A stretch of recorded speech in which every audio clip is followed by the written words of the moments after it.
Hey guys, Laura here. Just a quick intro before we get into the miter borders on our Christmas Chapel quilt. If you want to do something fun and extra on the back of your quilt, we have taken the chapel block, supersized it, and we've got a free download in the comments.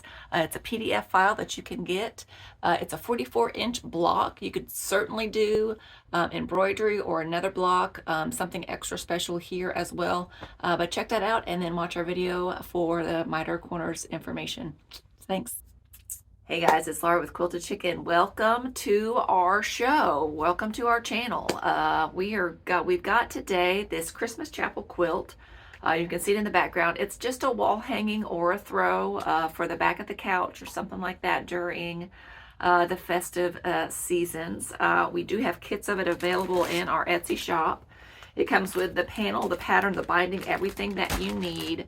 We do have two options. I did, on our quilt, I used the Dwell pin dot that came out from Camille Ross Kelly, as opposed to just the solid white. I just like that little bit of difference on the background. But today we're going to be talking about mitered corners. If it's something that you have not done or have done, have messed up, or scared of, we'll talk a little bit about that today. We do have 3 different techniques that we use depending on what your preference is. Not everybody learns the same, not everybody sews the same. So we do want to give you a little bit of difference in that. The borders that they call for in the pattern have you do a skinny border on the inside for the first and the third, and then the center border is the Christmas print. It's a small poinsettia print. So with the pieced border that they have done, they have you cut the second border at 1.5 inches. If you cut 1.5 inches, I think it was 6 strips, it gets you right at 9 inches.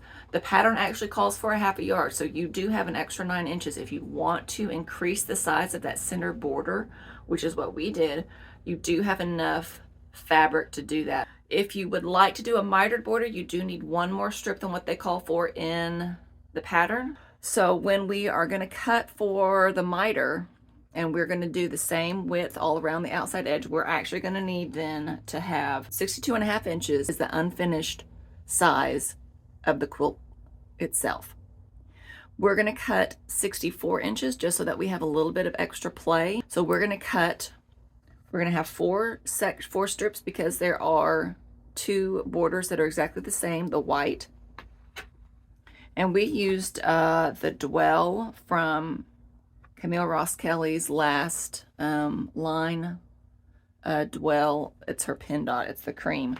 We're going to need 8 pieces of those. We're going to cut them at 64 inches.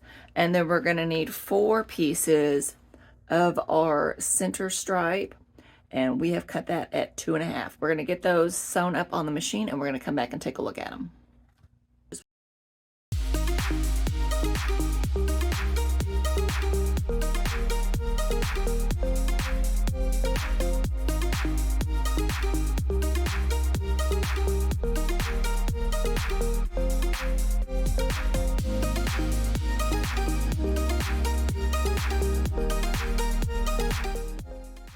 Okay, so we have got our 4 pieced borders. We've got our 1.5 inches, our 2.5 in the center. We've got 4 of them. They measure at 64.5. If you saw, I measured because we have extra room on the ends, and because we're going to be cutting a lot of that off, I measured 1 strip at 64 inches, and then I just hung it alongside the rest of another strip to cut it off at the end. So not all of our edges are exactly perfect, but again, like I said, those are going to be trimmed off at the end. So mitered borders, is there a benefit to doing a mitered border as opposed to any other regular border? You will see them on large floral borders a lot of times because you get just kind of a nicer look, especially if the florals meet up on those ends as opposed to cutting it off and having a seam running the opposite direction. If you have pieced borders, it's nice because you just do 1 seam at the end. There is a Y seam, but there are a few ways To do that, not everyone learns or does exactly the same. So we're going to do a few different techniques on each of the borders on the corners to see what you think and how they turn out. One reason that I chose to do a mitered border on this is because the width of this first and last border is so small. If you've ever done something with a lot of small borders, if they get ironed or pressed or pulled or not equally seamed, they will sometimes pull and pucker and not lay as flat as you would like. So if we're dealing with a larger area, we can get a nicer lay on that outside.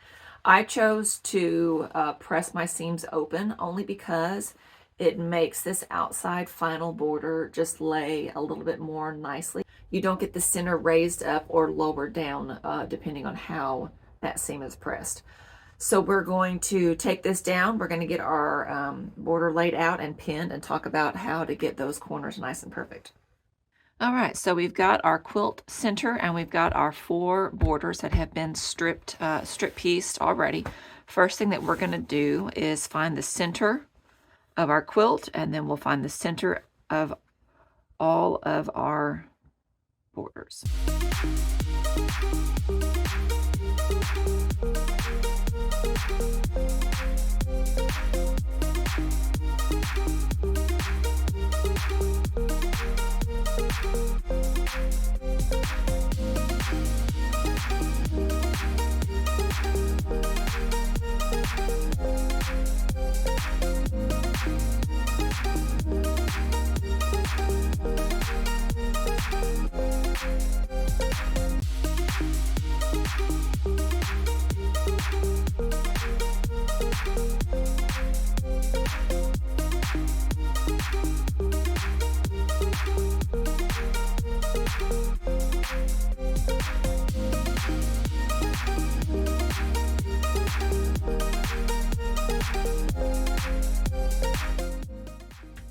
Okay, so now we're going to simply take and pin starting at the center and working out.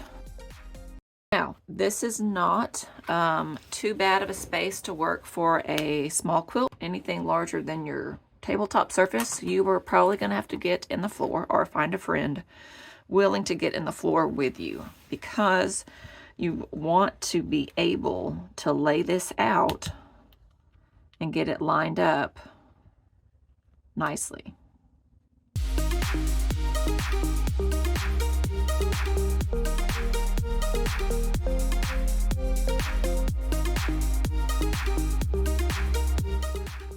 We're going to continue to pin right up to within 1/4 inch of this edge. We're going to need to come 1/4 from here and 1/4 from this edge.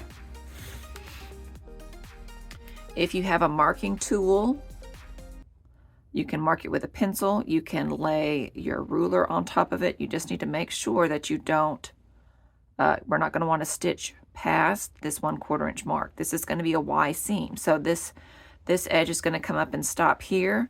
This edge will come up and stop here, and then we will get our 45 degree coming off the edge.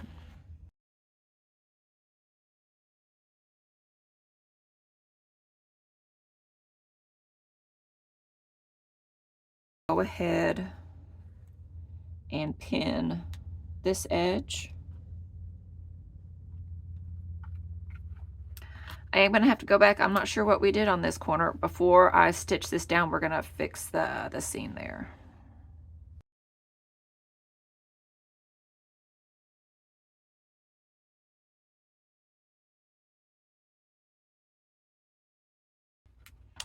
And then once we stitch this side, we can flip this corner out of the way, and we will stitch all the way up to, thankfully with the second step, we will already have a stopping point that we can lay this down and stitch right to that point. So let's stitch that and see what it looks like. Here is the first side. I've actually got it pinned. It's going to be similar to a binding, y'all. We've stopped at the 1/4 inch here, I'm going to fold this back so that I can see where my next, where my stopping and starting point is for this Y. I'm going to bring the second corner up. We're going to lay it right on top of that. And then I can see where my fold is. I can see where that first binding side is at. So I'm going to put my pin here. And then when I put it in the machine, I'll be able to see where this corner is, and I can match it. I'll put this against my 1/4" guide, and I can see where on this angle that I need to start. So then we'll stitch the second part. So there we have it. We have started and stopped.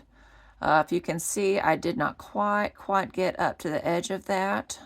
It will be remedied. What I did was laid it out, press the border away from the center of the quilt, and then made sure we had it nice and flat. Simply folded this edge up, and looky there, we've got our corner.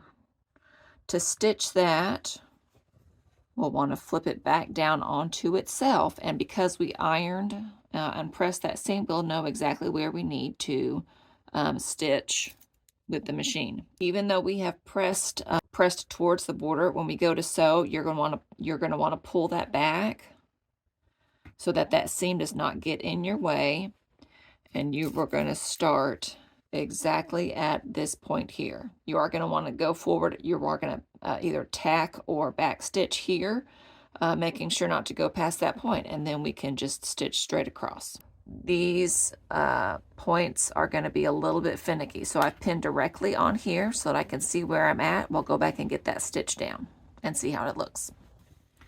So here is the corner for our willy-nilly. Throw it up there and fold it over and iron it. If you see, and it might have been the border, I've got a little bit of wiggle here. Because I did not have a specific line to draw on, there was a lot of stitch it was wrong, take it out. And so if you can see, even when it got pressed, there's a little bit of wiggle room where it's not exactly as flat as it should be. When I ironed it flat, you can see I really need to come over this about 1/8 of an inch here on the inside of this. So it looked quick and easy. It did not stitch as easily as it should have. Okay, so for this corner, we've pinned it out. Here is the edge of the quilt. We're going to put a 1/4" ruler down here. Or if you have it setting on your cutting mat and you can see where your 1/4" is here, we're going to mark. And we're going to turn the other direction, and we're going to mark our 1/4" here as well.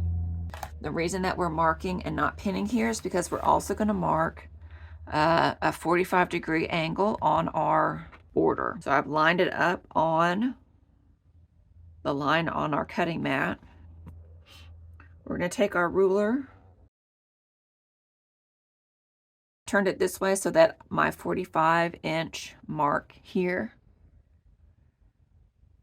I can then put that on the line on my cutting mat. So here's our center mark here. I'm going to hold my finger and slide the ruler up against that so that I can then take this and level out my 45 degrees exactly where it needs to be. So now we can mark. Guys, if you can't tell, I don't mark a lot of stuff because I don't have a fancy smancy marking pencil. This is just the pencil that was available in my cup. You will, if you have a mechanical pencil, or again, if you have a actual marking pencil, that would be a better tool to use. So we've marked our 45 here and here.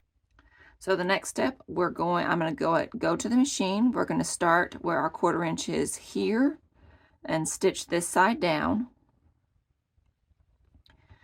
And then I'll be able to take one thing at a time, Laura. Let's do that first. So we have our first side stitched down. We've got our line drawn. I somehow lost my pins for the center, so we're gonna find center real quick.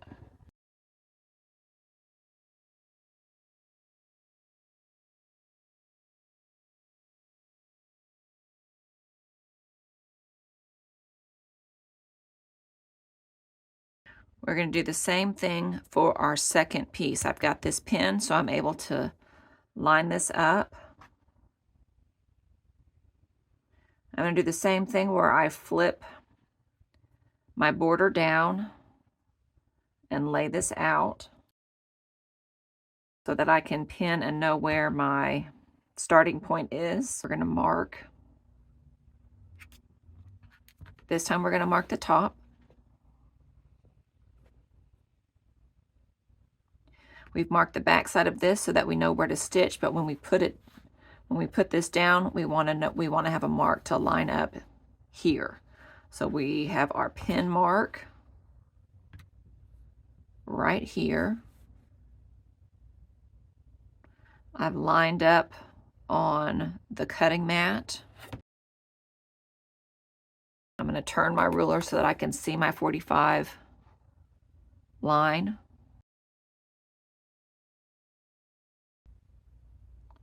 Use my finger as the pivot and draw our mark. Okay. All right, let's get that stitched. And we're going to stitch right up to this corner point right here.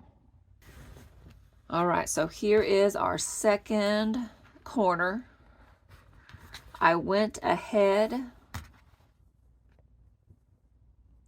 and ironed. We have our drawn line here, and we have our drawn 45-degree line here. I went ahead and ironed our line so that I can turn it under. And then I'm going to flip it upside down so that I can use my drawn line to figure out where this border meets this border. All the way up to the edge, I can see and I can kind of feel this is where my fold is. So we're going to pin this right here.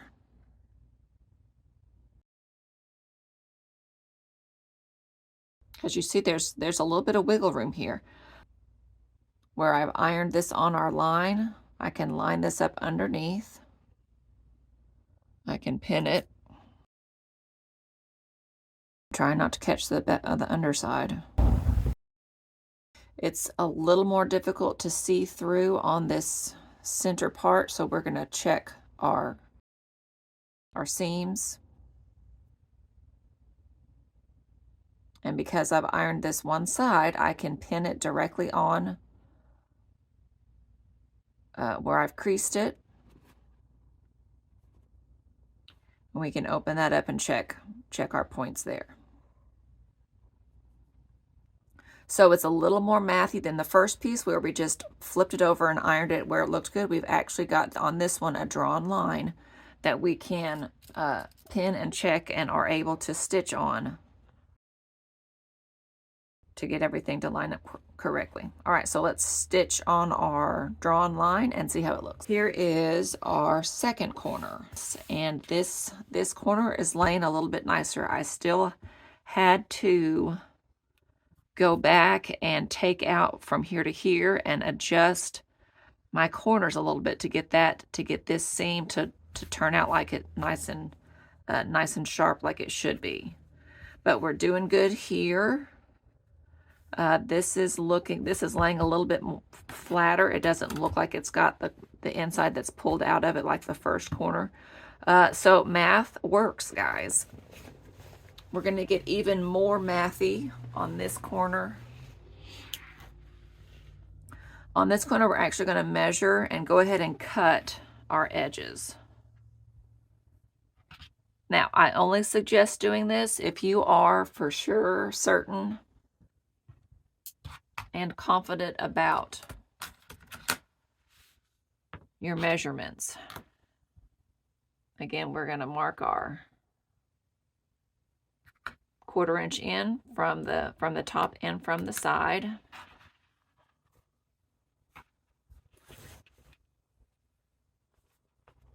I'm going to second guess myself, and I'm going to look. Here we go. Okay.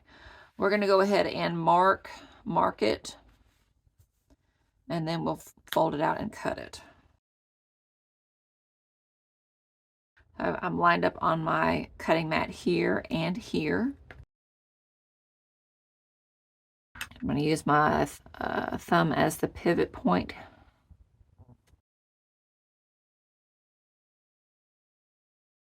We're going to draw that line. We're going to pull our quilt back out of the way so that we can go ahead and cut our edge. This is going to be most helpful when we go to, oh, my head is not, okay, there we go. When we go to stitch our pieces together, because we'll be able to see that corner, the spot where I'm having issues having it line up. We did cut it with a 1/4 inch.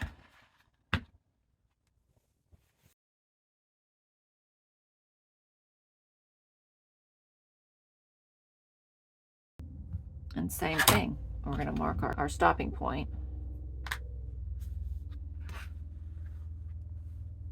I'm going to pull this out of the way. We're going to mark it first so that we can double check it.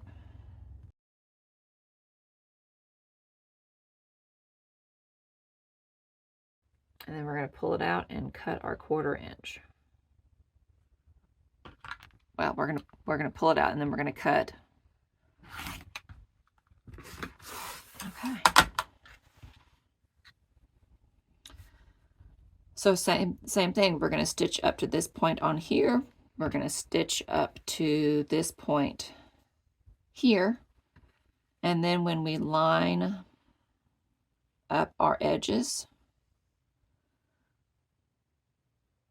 we can see exactly where our points need to be to match. So that's going to be very helpful.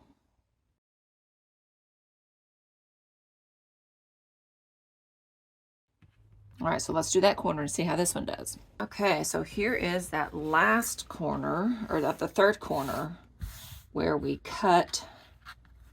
We had already cut our borders and just had faith that they would match. And guess what? I did not have to take and redo either of these because I was able to easily see, and I guess because I didn't have the bulk hanging off, we were able to get this done one shot, ready and done.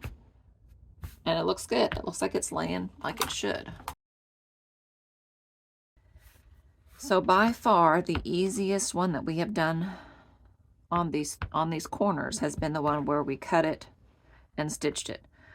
Like I said, it looks like it has pulled a little bit out. It hasn't made it perfectly square. It could be because we've stretched it when we've pressed. It could be that our 45-degree was not perfect, and when we stitched, we got a little bit pull on the outside edge there. So we're going to finish up our last corner the same way as this one. I'm going to take extra care to not pull this edge, and we may line up our 45 on both of them and see how that works. And then that will be it.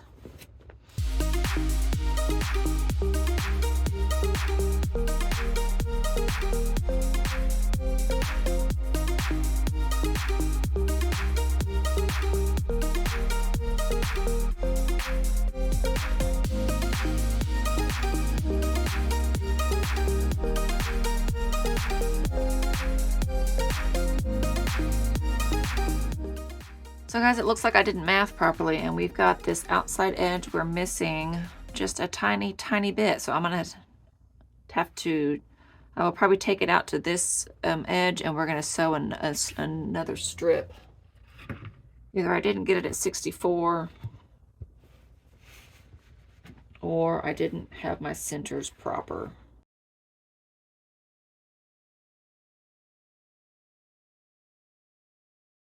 For this one, I actually am using the edge of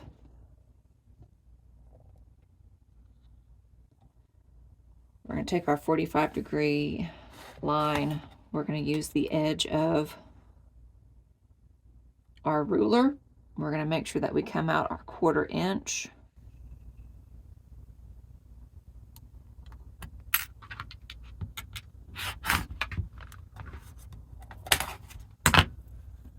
So we're going to get this last corner finished up. We're going to fix my boo-boo. Okay, here it is. There's our last and final corner. This is the one that we just laid our ruler down and used the edge of our outer border as the line instead of using the cutting mat for our line. And it did just as well. This is also the one that we had we had to take that out and adjust that, but it has turned out great. I think the only thing that would make this option easier would be if we drew a line as well. Oh, this was the other one. So yes, as you can see, this one points just barely. This one draws out a little bit more. This one actually pulls itself in a little bit. So I think using the edge of the border instead of the edge of the lines on the cutting mat did help us to just a little bit keep that from pulling out.